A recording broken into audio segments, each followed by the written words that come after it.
نحمده ونصلي على رسوله الكريم أما بعد فأعوذ بالله من الشيطان الرجيم بسم الله الرحمن الرحيم معزز و مکرم جناب علامہ حافظ امتیاز صاحب اور معزز خواتین و حضرات، اللہ کا شکر ہے جس نے ہمیں اس خوبصورت تقریب میں جمع کیا ہے، جو کہ نبی کریم صلی اللہ علیہ وسلم کی ولادت باسعادت کی خوشی اور حضور سیدنا غوث الاعظم شیخ عبدالقادر جیلانی رضی اللہ تعالی عنہ کی یاد میں منعقد ہے۔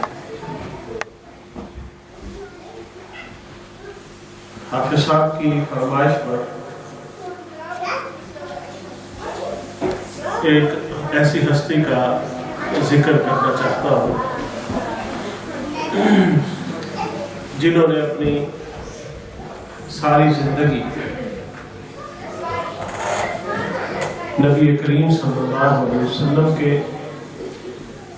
والدین اور حضور کی خدمت میں گزاری۔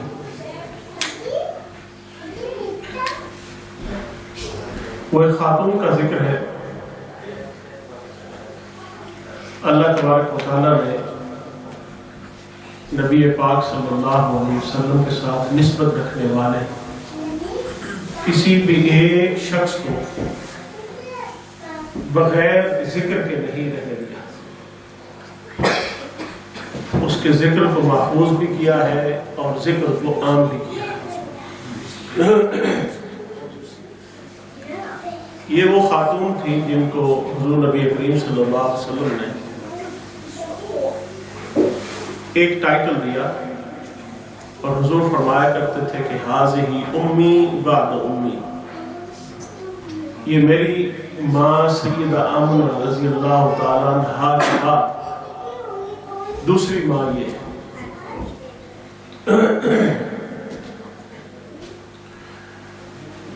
اس خاتون کو چھوٹی عمر میں 10 یا 11 سال کی عمر میں حضرت سیدنا عبداللہ رضی اللہ تعالیٰ عنہ جو حضور کے والد گرامی ہیں، انہوں نے خریدا تھا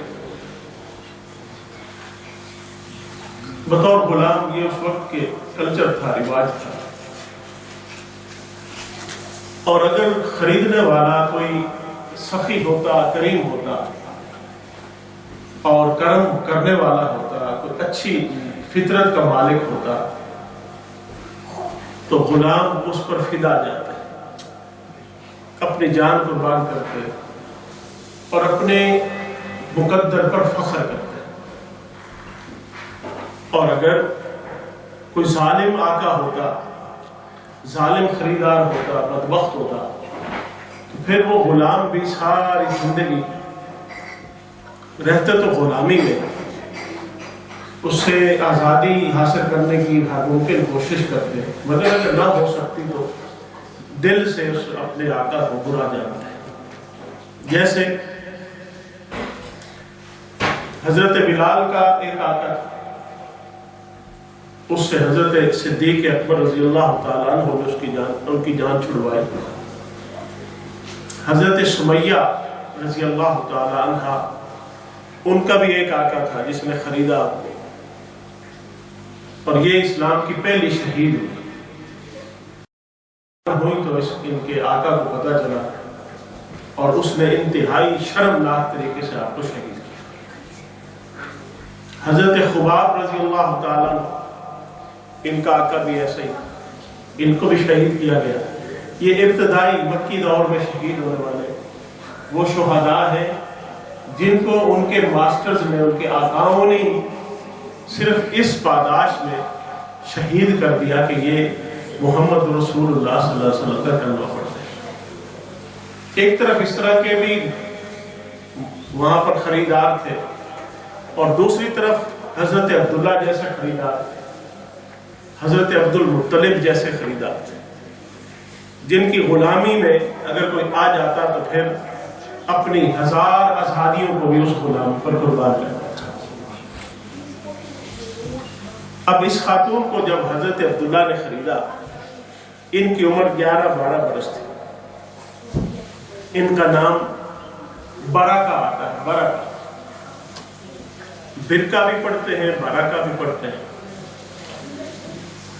حضرت سیدنا عبد المطلب رضی اللہ تعالی عنہ ان کو اپنی بیٹی کا درجہ دیتے تھے گھر میں، مکمل طور پر وہ جیسے بیٹیوں کا درجہ ہوتا اسی طرح اس غلام خاتون کا درجہ تھا۔ اور سیدنا عبداللہ رضی اللہ تعالی عنہ حضور کے والد گرامی ان کو اپنی بہن کا درجہ دیا۔ حضرت عبداللہ کی جب شادی ہوئی مدینہ پاک میں جا سیدنا عبداللہ رضی اللہ تعالی عنہ، تو یہ خادمہ صاحب تھی اور انہوں نے شادی کو خوب سیلیبریٹ کیا۔ حضرت عبداللہ کی شادی کو ان کو اتنی ہی خوشی تھی جتنی کسی ایک سگی بہن کو اپنے بھائی کی شادی پر، اور شادی کے آپ کو معلوم ہے چند دنوں کے بعد حضرت سیدنا عبد المطلب رضی اللہ تعالی عنہ نے حضرت عبداللہ کو شام کے سفر پر بھیج دیا، قافلے کا سربراہ بنا کر تجارتی قافلے کے ساتھ بھیج دیا۔ تو آپ شام سے واپس تشریف لا رہے تھے تو مدینہ پاک میں جب پہنچے تو وہاں پر بیمار ہو گئے اور وہ آپ کا مرض الوصال ہو گیا، آپ واپس مکہ شریف پہنچ نہیں سکے، تو مدینہ پاک میں ہی حضور کی ولادت سے پہلے آپ کا وصال۔ اب یہ جو لمحات تھے نا، سیدہ آمنہ سلام اللہ علیہا مخدومہ کائنات، حضرت عبداللہ جیسا جو شیر کا شوہر ہو، مکہ کی کوئی خاتون ایسی نہیں تھی پورے عرب میں جو حضرت عبداللہ سے شادی کی خواہش مند نہ تھی۔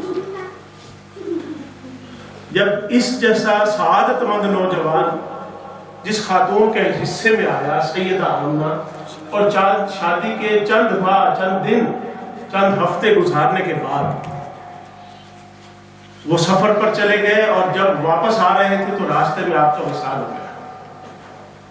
اب یہ ہجر و فراق کا جو وقت شروع ہوا نا حضرت آمنہ سلام اللہ علیہ کا، یہ میں نے تھوڑا سا اس کی وضاحت اس لیے کی کہ آپ کو محسوس ہو کہ شادی کے فوراً بعد اگر کسی کا سرتاج، جو حقیقی معنوں میں سرتاج، حقیقی معنوں میں جن پر ان کی زوجہ باری باری جائے اور قربان ہو جائے، ان کے لیے کتنا مشکل وقت ہوگا، کتنی مشکل کھڑی ہوگی، اور ان ہجر کے لمحات میں اور اس جدائی کے لمحے میں سب سے زیادہ جس خاتون نے حضرت آمنہ کے ساتھ وقت گزارا اور غم خاری کی اور ان کے دکھ کو بانٹا، وہ حضرت برکہ تھی۔ حضرت برکہ، آپ وہ ان کے جو تھے نا راز دل کے، ان سے واقف تھے، ان کے دل کے بہت قریب تھے سیدہ برکہ رضی اللہ تعالیٰ۔ اور سارا دن آپ حضرت آمنہ سلام اللہ علیہا کی خدمت کرتی ہیں، ان کی لوک آفٹر کرتی ہیں، ان کی خدمت میں رہتی ہیں، شام کو ان کو سلا کر انہی کے قدموں میں بھی پڑے، قدموں میں آپ ہی لیتا ہے۔ ایک دن سیدہ آمنہ سلام اللہ علیہا بہت خوبصورت خواب دیکھنے کو نصیب ہوا، جس کا انتظار تھا پوری کائنات کو۔ خواب دیکھا تو بڑی خوش نہال اٹھی، جیسے سارے غم غلط ہو گئے، دل کے سارے بوجھ اتر گئے، دل کی ساری جو جدائی کا فراق کا درد تھا وہ ختم ہو گیا۔ وہ خواب دیکھا کہ میری گود میں ایک ایسا حسین و جمیل بیٹا اللہ تعالیٰ نے عطا کیا ہے کہ جس کی وجہ سے، جس کے نور سے مشرق و مغرب روشن ہو گئے، اور سیدہ آمنہ نے مشرق و مغرب ہر شے اس کو پہچان لیا، دیکھ لیا۔ اب اس خواب کو سیدہ آمنہ نے سب سے پہلے حضرت بارکہ سے اس کو شیئر کیا اور بتایا کہ مجھے یہ خواب. پھر حضور نبی کریم صلی اللہ علیہ وسلم کی ولادت ہوئی، آپ کی برتھ ہوئی. اس وقت اور بھی خواتین سیدہ آمنہ کی خدمت میں. یہ کتنی بڑی خوش نصیبی کی بات ہے کہ دنیا کا والی، کائنات کا والی، رحمت للعالمین جو بچہ بن کر آ رہا ہے جی، اور کائنات کے لیے وہ وجہ تخلیق ہے، محبوب رب العالمین ہے، سید العالمین ہے. وہ جب اس دنیا میں آیا تو سب سے پہلے سیدہ آمنہ کے بعد جس ہستی نے حضور نبی کریم صلی اللہ علیہ وسلم کو اپنے سینے سے لگایا وہ حضرت برکہ تھی. حضرت برکہ. اب کچھ عرصہ تو حضور نبی پاک صلی اللہ علیہ وسلم کی ولادت کی خوشی ایسی تھی کہ وہ آنن فانن گزر گئی. وہ خوشی کے لمحات گزارنے کا پتہ ہی نہیں چلا. نبی کریم صلی اللہ علیہ وسلم کو سیدہ حلیمہ سعدیہ لے گئے اور پھر سیدہ آمنہ پھر تنہا رہ گئی.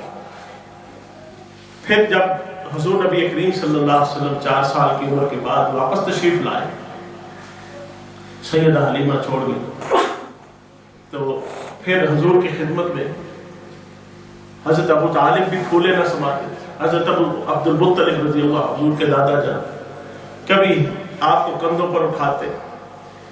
اب یہ حضرت عبد المطلب وہ ہستی ہے، بنو ہاشم میں ان کی پائے کا کوئی سردار نہیں تھا. یہ سب سے بڑے سردار، سب سے بڑی معتبر شخصیت تھی پورے عالم عرب میں، مدینہ پاک میں بھی اور مکہ شریف میں، پورے حجاز میں.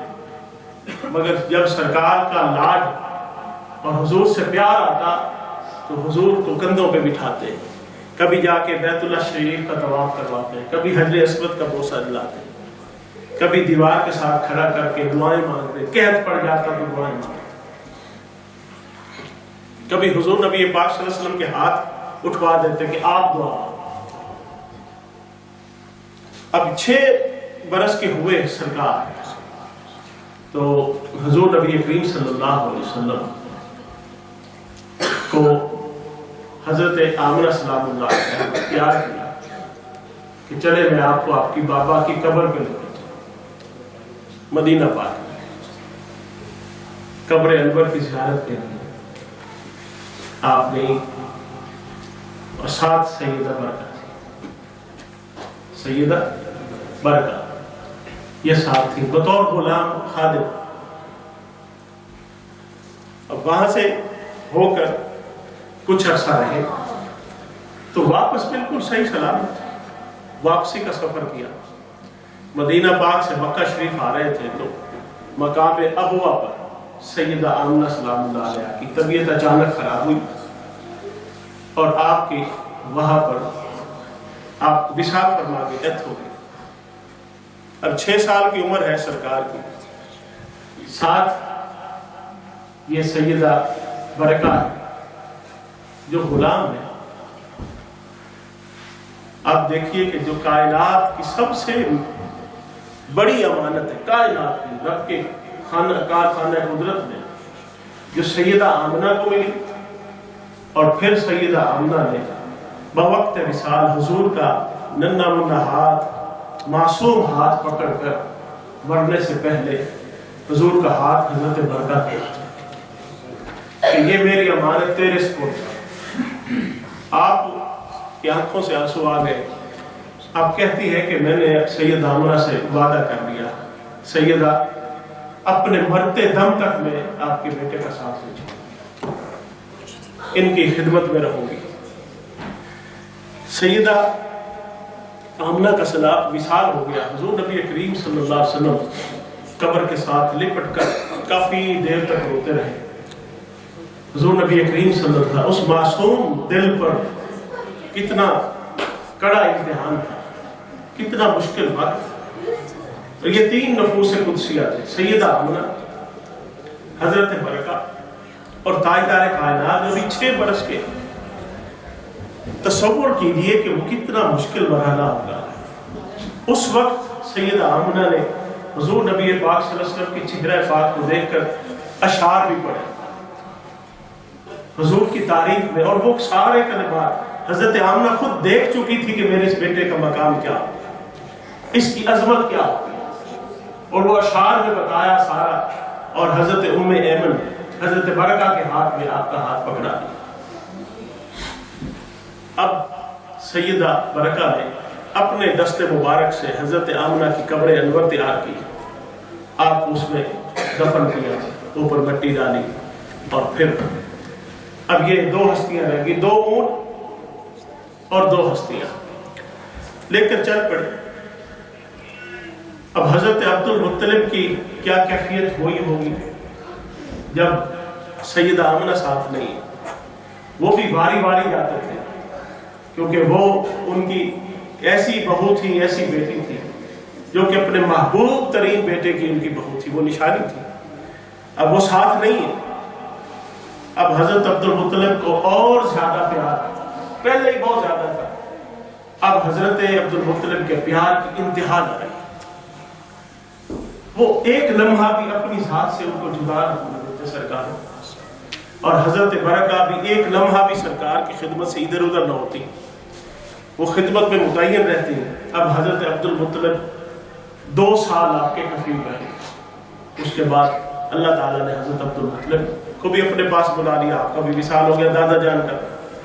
تو حضرت عبد المطلب نے حضرت ابو طالب رضی اللہ تعالیٰ کو بلا کر، کیونکہ یہ حقیقی بھائی تھے حضرت عبداللہ کے، یہ ایک ہی ماں سے 2 بیٹے تھے، حضرت ابو طالب اور حضرت عبداللہ رضی اللہ تعالیٰ، تو ان کے سپرد کیا کہ یہ دیکھیے کہ حضرت ابو طالب رضی اللہ تعالیٰ نے جب 8 سال کی عمر کے سرکار تھے، اس وقت سے لے کر پھر کئی برس تک آپ کی شیب ابی طالب کے بعد آپ کا وصال ہوا، تو اس سال کو عام الحزن کہا جاتا ہے جس سال حضرت ابو طالب ہوا۔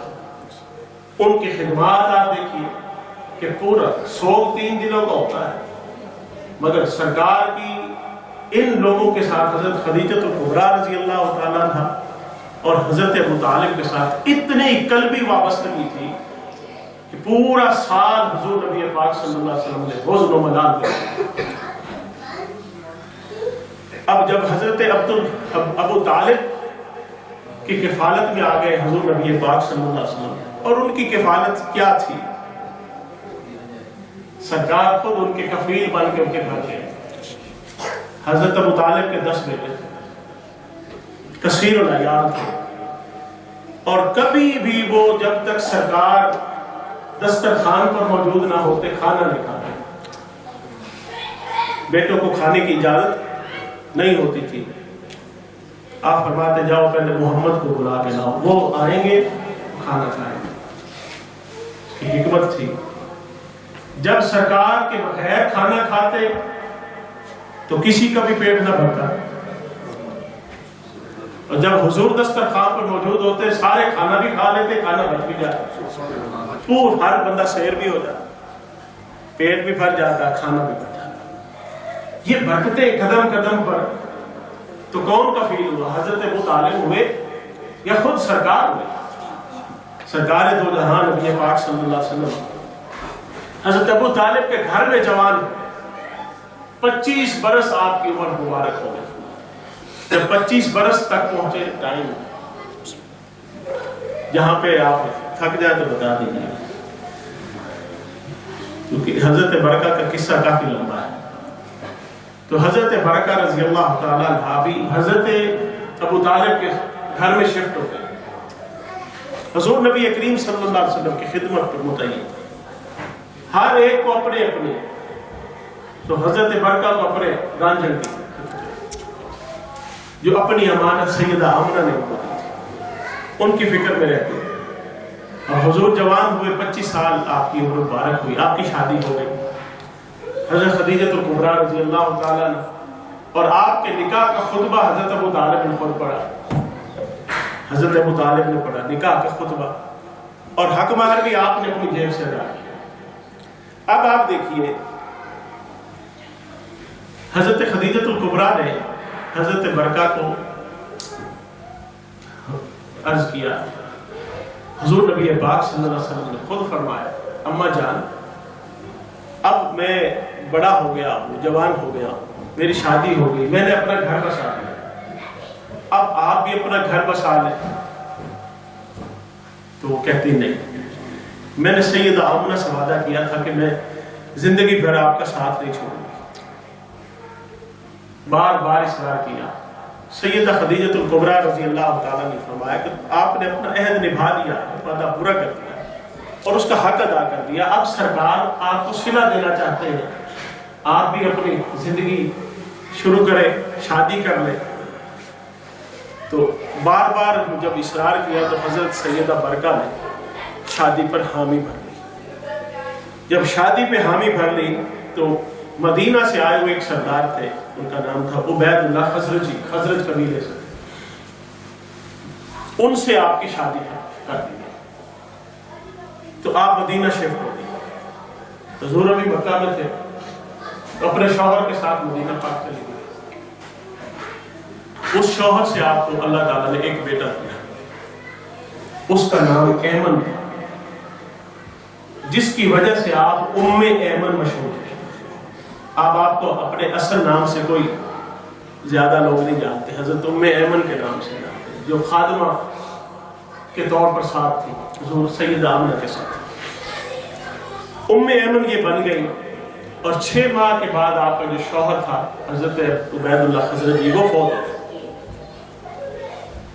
6 مہینے کے بعد۔ تو آپ اپنے بیٹے کو لے کر، ایمن کو لے کر مکہ شریف دوبارہ شفٹ ہوئے، آگے پھر سرکار کی خدمت۔ غلاموں کا کیا سہارا ہوتا ہے؟ اپنا آقا اگر کریم ہو تو پھر آقا کے در کے علاوہ کسی کا در نظر نہیں آتا۔ وہ پلٹ کر وہاں پر آگے حضور نبی کریم صلی اللہ علیہ وسلم نے اعلان نبوت فرمایا۔ اب اعلان نبوت کے بعد یہ سیکرٹ دور تھا، سیکرٹ تبلیغ ہوتی تھی۔ حضرت خدیجۃ الکبریٰ رضی اللہ تعالیٰ عنہ حضور نبی پاک صلی اللہ علیہ وسلم کے ساتھ رابطے میں رہتی کسی نہ کسی طریقے، اور حضور نبی پاک صلی اللہ علیہ وسلم چونکہ گھر نہیں ہوتے تھے، حملے کا خطرہ ہوتا تھا، چھپ کر دار ارقم میں حضور نبی پاک صلی اللہ علیہ وسلم موسٹلی کیا فرما ہوتے۔ ایک دفعہ کوئی ضروری پیغام آپ نے پہنچانا تھا، ضروری پیغام حضرت خدیجۃ الکبریٰ نے تائیدار کانا سے، تو آپ نے فرمایا ام ایمن حضور تک پیغام پہنچانا ہے، خطرہ بہت ہے۔ آپ نے فرمایا مجھے کیا خطرہ، میں تو اپنی زندگی پہلے سرکار کے نام کر چکی ہوں، تو مجھے کوئی مسئلہ نہیں ہے، تو مجھے آپ فرمائیں جو بھی حکم ہے۔ آپ وہاں پہنچی دار ارقم میں، جب سرکار نے دیکھا تو حضور نے کھڑے ہو کر استقبال کیا اور فرمایا اماں جان آپ یقیناً جنتی خاتون، جنت کی خوشخبری سرکار نے دی۔ اور پھر سرکار نے فرمایا من سرہ ان یتزوج امرأۃ من اہل الجنۃ فلیتزوج ام ایمن۔ آپ نے جو بھی وہاں پر موجود تھے اس وقت تھوڑے سے آبا تھے، ان کو فرمایا کہ جو بھی چاہتا ہے کہ میں کسی جنتی خاتون سے یعنی جنتی حور سے شادی کروں تو وہ ام ایمن سے شادی کرے۔ کون ہے جو کرے؟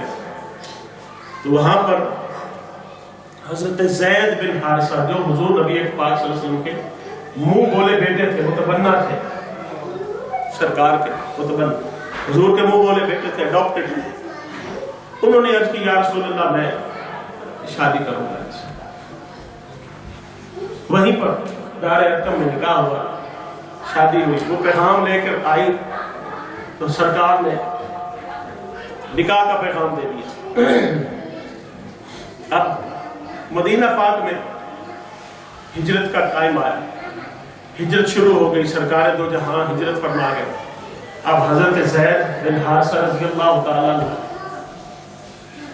حضرت زید سے اللہ تبارک و تعالیٰ نے حضرت ام ایمن کو بیٹا دیا، ان کا نام حضرت اسامہ ہے، اسامہ بن زید۔ یہ اتنے بڑے صحابی ہیں، سرکار ان سے اتنا پیار کرتے تھے کہ ایک گود میں حضرت اسامہ ہوتے، گود کی ایک جانب، دوسری جانب حضرت امام حسن یا حضرت امام حسین، اور سرکار فرماتے میں ان سے بہت بے حد دونوں سے پیار کرتا ہوں، اس حد تک سرکار پیار فرماتے ہیں۔ تو حضرت زید بن حارثہ بھی ہجرت کر گئے، اب پیچھے یہ تنہا رہ گئی ام ایمن اپنے ایک بیٹے کے ساتھ جو کہ حضرت اسامہ معصوم بچے تھے۔ تو اب ہجرت کا یہ تدبیر تھی کہ جس کو جب موقع ملتا وہ چل پڑتا، جب بھی جس کا داؤ لگتا نا آنکھ بچا کے وہاں سے نکل جاتا، اور موسٹلی لوگ چلے گئے تھے، حضرت ام ایمن پیچھے رہ گئی۔ آپ نے بھی سفر کی تیاری شروع کی، امید یہ تھی کہ مدینہ پاک میں ایک نئی ریاست بن رہی ہے، وہاں پر میرا بیٹا محمد وہاں کا بادشاہ ہوگا۔ یہ اپنے آپ سے باتیں کرتے کہ میرا بیٹا محمد حکمران ہوگا، اس کا بتایا ہوا نظام ہوگا، تو دنیا ساری وہاں جا رہی ہے تو میں بھی جاؤں۔ تو سیدہ ام ایمن چل پڑی اپنے معصوم بچے کو اٹھا کر، کوئی ضرورت کی چیزیں جو پانی شانی تھا، صحرائی علاقہ تھا، تو چل پڑی۔ لک دک صحرا میں سفر کرتے کرتے آپ کے جوتے پھٹ گئے، پاؤں زخمی ہو گئے، پانی ختم ہو گیا۔ مقام روحہ پر جب پہنچی تو پانی ختم ہو گیا اور زبان جو ہے آپ کی خشک لکڑی کی مانند ہو گئی۔ اللہ تبارک و تعالیٰ نے جنت سے پانی کا مٹکا بھیجا اور آپ نے اپنی سفید دودھ کی طرح مشروب تھا جو نازل کیا گیا آپ کی خاطر تھا، آپ نے وہ نوش فرمایا۔ فرماتی ہے کہ جب سے وہ پانی کا ڈول میں نے پیا ہے تب سے جتنی مرضی شدت کی پیاس ہو مجھے کبھی محسوس نہیں ہوتی۔ جب آپ مدینہ پاک کے قریب پہنچتی ہیں، نبی کریم صلی اللہ علیہ وسلم کو خبر ہوئی کہ آج میری اماں ام ایمن آ رہی ہے۔ نبی کریم صلی اللہ علیہ وسلم اپنی تمام تر مصروفیات چھوڑ کر مدینہ پاک سے باہر تشریف لاتے ہیں ان کا استقبال کرنے کے لیے، اور آ کر دیکھتے ہیں تو سیدہ ام ایمن کا چہرہ گردآلود ہے اور پاؤں زخمی ہے، مٹی سے اٹے ہوئے۔ نبی کریم صلی اللہ علیہ وسلم نے اپنی کالی کمری اتاری، اس سے آپ کا چہرہ مبارک صاف کیا، پانی منگوایا اور اپنے دست مبارک سے حضرت ام ایمن کے پاؤں دھلوائے۔ آپ اندازہ کریں کہ غلام کی کوئی اتنی قدر کرتا ہے، ماں سے بھی بلند رتبہ۔ نبی کریم صلی اللہ علیہ وسلم نے خود ان کے پاؤں دھلوائے۔ اب حضرت ام ایمن جب مدینہ پاک میں آ گئے، ایک دو دن آپ نے ریسٹ کیا، پھر اپنی ڈیوٹی پہ آ گئے۔ ڈیوٹی کیا تھی؟ خدمت رسول، سرکار کی خدمت، یہی دین تھا۔ میرا عشق بھی تو کہ میرا ایمان بھی تو، وہ سارا ان کا ساری اس دین کی خدمت کیا تھی؟ سرکار کی خدمت۔ حضرت ام ایمن نے سرکار دو جہاں نبی پاک صلی اللہ علیہ وسلم کا پھر سے خیال کرنا شروع کر دیا۔ اب وہاں پر امہات المومنین تھی، حضرت عائشہ صدیقہ رضی اللہ تعالیٰ عنہا بھی، حضرت میمونہ بھی تھی، حضرت سیدہ زینب بھی تھی۔ یہ جلیل القدر امہات المومنین اپنے اپنے خواتین کے درس کی حلقات متعین کرتی، ان کے اندر دروس دیتی، حضور سے جو دین سیکھتی خواتین کو پڑھاتی۔ حضرت ام ایمن نے بھی اپنا حلقہ شروع کر دیا، خواتین کو پڑھانا۔ اب باقی حلقوں میں اور اس حلقے میں ایک واضح فرق تھا۔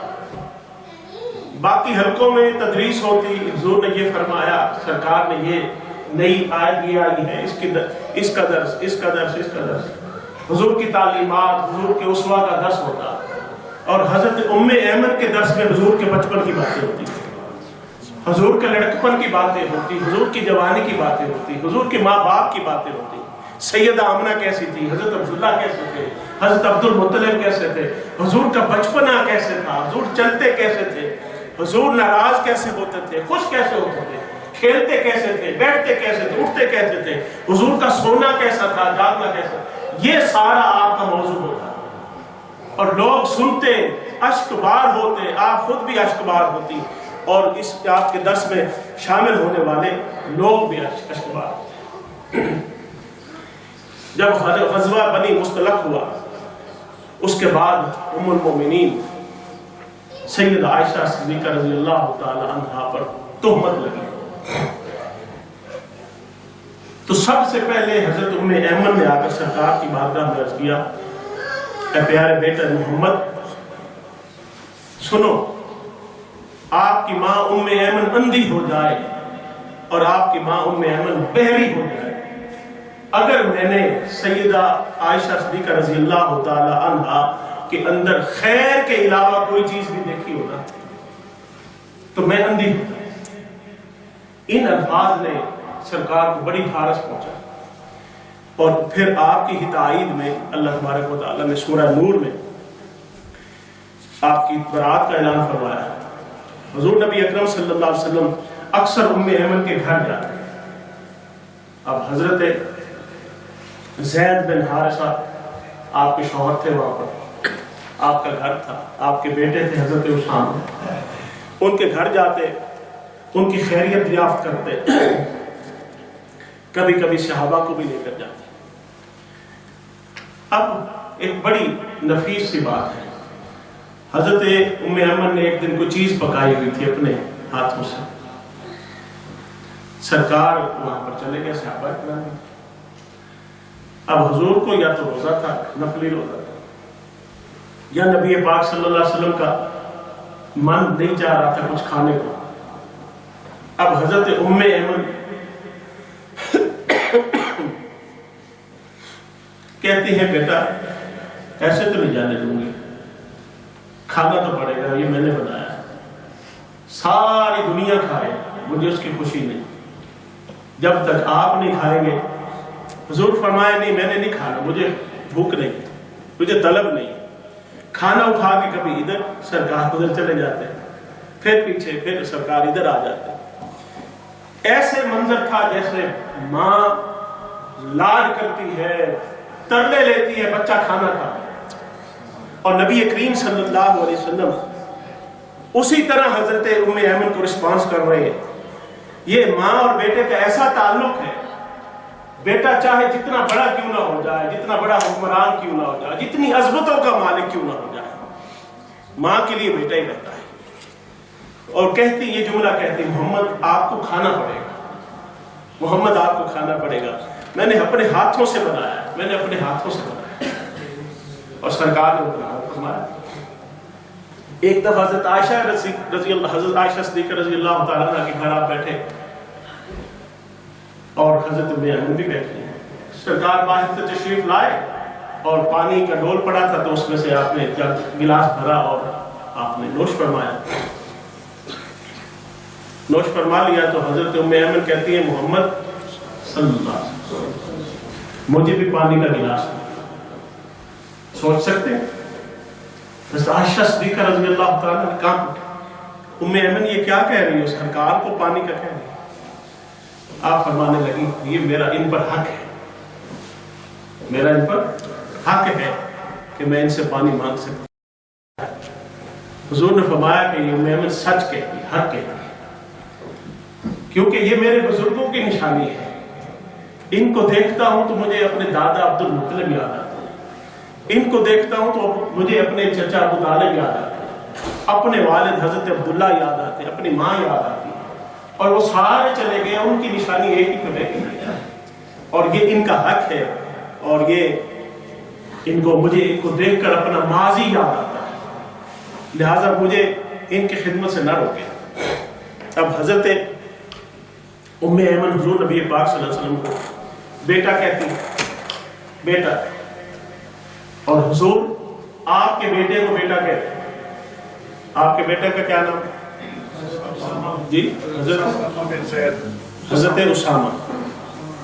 حضور زید کو بیٹا کہتے ہیں. حضرت زید بن حارثہ جو تھے نا آپ کے شوہر, حضرت زید بن حارثہ, وہ آپ کے جو شوہر تھے, حضور ان کو بیٹا کہتے ہیں. کیونکہ وہ ایڈاپٹڈ تھے. اب دو رشتے ہو گئے. اب حضرت اسامہ جو تھے، اگر حضور نبی پاک صلی اللہ علیہ وسلم کا بیٹا تصور کیا جائے حضرت زید کو، تو حضرت اسامہ حضور کے پوتے ہوئے اور حضور اس کے دادا ہوئے جی. اور اگر حضرت ام ایمن کے اس رشتے سے دیکھا جائے تو نبی پاک صلی اللہ علیہ وسلم کے بھائی ہوئے جی.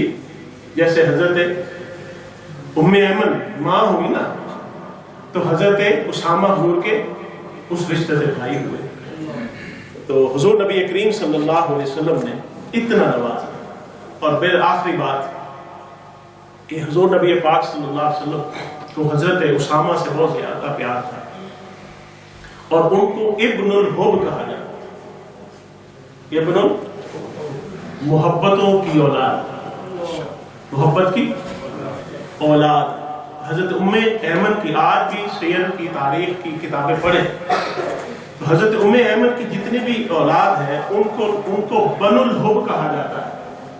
Children of love, children of loyalty, وفا کی ایک امید اور ایک جو ہے نا نشانی پر. اور پھر حضور نبی پاک صلی اللہ علیہ وسلم کا وصال، حضور کے وصال کے بعد بھی ام ایمن جو ہے یہ زندہ رہی. اور غزوہ احد میں